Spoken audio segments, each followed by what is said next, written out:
Bismillahirrahmanirrahim. Assalamualaikum warahmatullahi wabarakatuh. Halo semua, perkenalkan nama saya Hasniati, mahasiswa jurusan Kebidanan Politeknik Kesehatan Makassar, Prodi D4. Pada kesempatan kali ini, saya akan menyampaikan informasi atau penyuluhan tentang kesehatan reproduksi remaja. Kita ketahui bahwa pada masa pandemi COVID-19 ini, kita dituntut untuk ekstra lagi dalam menjaga kebersihan, baik itu kebersihan lingkungan, kebersihan diri, terutamanya kebersihan organ reproduksi. Tujuan dari penyuluhan ini adalah untuk memberikan informasi kepada remaja putra, juga remaja putri, tentang perubahan-perubahan yang akan terjadi selama proses pematangan reproduksi dan juga cara-cara untuk menjaga kesehatan reproduksi. Namun sebelum itu, kita harus mengetahui terlebih dahulu apa sih itu kesehatan reproduksi remaja dan apa pentingnya menjaga kesehatan reproduksi. Yuk kita simak. Kesehatan reproduksi adalah kesehatan secara fisik, mental, dan kesejahteraan sosial secara utuh pada semua hal yang berhubungan dengan sistem dan fungsi serta proses reproduksi, dan bukan hanya terbebas dari penyakit dan kecacatan. Itu pengertian menurut BKKBN tahun 2012. Yang manakah yang termasuk dalam usia remaja? Menurut Badan Kesehatan Dunia WHO, yang termasuk dalam usia remaja adalah penduduk dengan rentang usia 10-19 tahun. Menurut Badan Kesehatan Republik Indonesia nomor 25 tahun 2014, yang termasuk dalam usia remaja adalah 10-19 tahun. Beda 1 tahun aja ya. Sedangkan menurut Badan Kependudukan dan Keluarga Berencana BKKBN, yang termasuk dalam usia remaja itu yaitu antara umur 10-24 tahun dan belum menikah. Kenapa remaja perlu tahu tentang kesehatan reproduksi?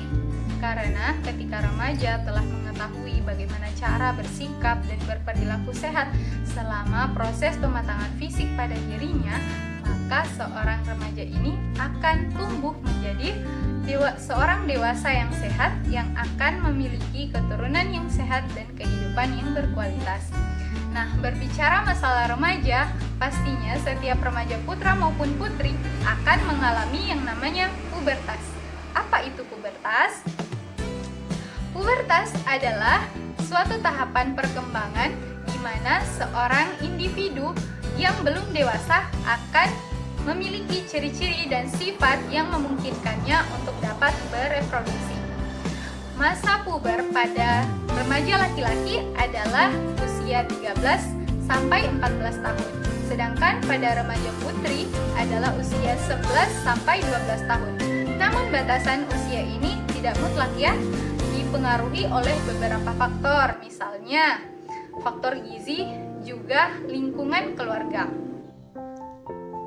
Ciri utama atau primer yang menandakan seorang remaja putra telah mengalami masa pubertas yaitu dengan mengalami mimpi basah.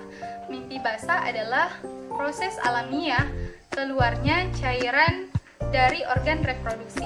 Ini menandakan bahwa secara biologis seorang remaja putra ini telah matang organ reproduksinya. Sedangkan pada remaja putri, ciri primer atau ciri utama yang menandakan bahwa dia telah memasuki masa pubertas adalah dengan mengalami menstruasi pertama yang disebut dengan menarche. Menstruasi adalah luruhnya lapisan dinding bagian dalam rahim yang banyak mengandung pembuluh darah, sehingga menstruasi pada remaja putri ditandai dengan keluarnya darah dari lubang vagina. Selain dari ciri primer, terdapat juga ciri sekunder atau pendukung dari seseorang yang telah mengalami masa pubertas. Ciri dari seorang remaja putra adalah yang pertama, tumbuhnya jenggot dan kumis, timbulnya jakun, dada lebih bidang, serta tubuh lebih berotot. Sedangkan ciri pendukung dari remaja putri adalah payudara membesar, tumbuhnya bulu halus di sekitar ketiak, pinggul membesar, dan juga tumbuh bulu halus di sekitar alat kelamin. Setelah kita mengetahui apa itu pubertas dan ciri-ciri dari pubertas, maka kali ini saya akan memberikan informasi tentang bagaimana cara-cara menjaga kesehatan reproduksi. Menjaga kesehatan reproduksi wanita, yang pertama adalah membersihkan. Sehabis buang air kecil maupun buang air besar, bersihkan alat kelamin dari depan ke belakang. Menggunakan air bersih supaya terhindar dari air seni, kuman, dan kotoran. Setelah itu, bersihkan dengan handuk kering dan juga tisu yang berkualitas baik. Karena apa? Ketika kita tidak mengeringkannya, maka daerah kewanitaan akan menjadi lembab, sehingga jamur akan lebih mudah tumbuh dan akan menyebabkan gatal. Yang kedua, jangan mencuci vagina menggunakan sabun karena dapat menyebabkan vagina menjadi kering, iritasi, bahkan gatal-gatal. Selain sabun, jangan juga terlalu sering menggunakan pewangi dan sabun antiseptik karena dapat mempengaruhi pH dan keseimbangan mikroorganisme dan menyebabkan infeksi. Cara yang ketiga adalah jangan terlalu sering menggunakan toilet umum. Toilet umum yang dimaksud di sini adalah toilet yang ada di sekolah, di pasar, di mall, dan lain sebagainya. Dan jika ada pilihan antara WC duduk atau WC jongkok, maka pilih saja WC jongkok jika pada WC duduk tidak tersedia tempat dudukan sekali pakai atau toilet seat sanitizer. Bukan hanya remaja putri, remaja putra juga harus menjaga kesehatan reproduksi. Yang pertama adalah sebelum memegang alat kelamin, cuci terlebih dahulu tangan ya. Setelah itu, bersihkan alat kelamin menggunakan air bersih supaya terhindar dari air seni dan juga kuman. Jangan menggaruk alat kelamin ketika gatal, karena itu dapat menyebabkan luka. Dan juga jangan sering menggunakan sabun karena dapat menyebabkan iritasi.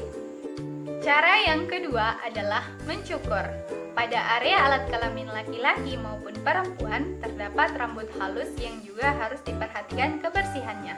Caranya adalah dengan rutin mencukur menggunakan gunting yang bersih dan steril supaya menurunkan kelembaban sehingga menurunkan pertumbuhan mikroorganisme yang merugikan seperti bakteri dan jamur. Tips selanjutnya adalah jangan memakai celana dalam yang terlalu ketat, karena kalau terlalu ketat akan mengganggu sirkulasi darah menuju organ kelamin. Selain itu, untuk remaja putri juga dapat menyebabkan keputihan. Jangan lupa mengganti celana dalam minimal 2 kali sehari atau lebih buat kamu yang berkeringat banyak. Nah, tips berikut ini khusus untuk remaja putri. Karena apa? Karena berhubungan dengan menstruasi. Yang pertama adalah selama menstruasi, usahakan untuk mengganti pembalut 3 hingga 4 jam sekali supaya kuman-kuman yang terdapat di pembalut tidak berkembang biak dan masuk ke dalam vagina. Juga pada saat buang air kecil, usahakan untuk mengganti pembalut ya. Yang kedua, pilihlah pembalut netral atau pembalut yang tidak menggunakan parfum di dalamnya supaya tidak terlalu banyak campuran bahan kimia di dalam pembalutnya. Ada lagi nih tips tambahan untuk remaja putra dan putri dalam menjaga kesehatan reproduksi. Yang pertama adalah menghindari radiasi di sekitar alat kelamin dan juga menghindari duduk di atas jok yang panas. Kan biasa nih kalau sebelum kita naik motor, jok motor panas kena sinar matahari dan itu tidak boleh langsung diduduki ya, karena dapat mengganggu sirkulasi darah menuju organ kelamin. Yang kedua, jaga pola makan bergizi seimbang karena dapat meningkatkan daya tahan tubuh dan meningkatkan kesehatan organ reproduksi. Yang ketiga, jaga berat badan, jangan terlalu kurus dan juga jangan terlalu gemuk ya. Tips terakhir adalah jauhi rokok, alkohol, dan narkoba. Sebab ketika remaja putra merokok akan menyebabkan impotensi. Sedangkan jika remaja putri merokok akan menyebabkan kerusakan ovarium dan mengganggu proses pembuahan. Selain itu, alkohol dan narkoba dapat mengacaukan sistem otak kita dan menyebabkan kita menjadi halusinasi dan dapat menurunkan prestasi belajar kita. Jadi, hindari ya guys. Sekian materi penyuluhan kesehatan reproduksi dari saya. Lebih dan kurangnya mohon dimaafkan. Wabillahi taufiq wal hidayah. Wassalamualaikum warahmatullahi wabarakatuh.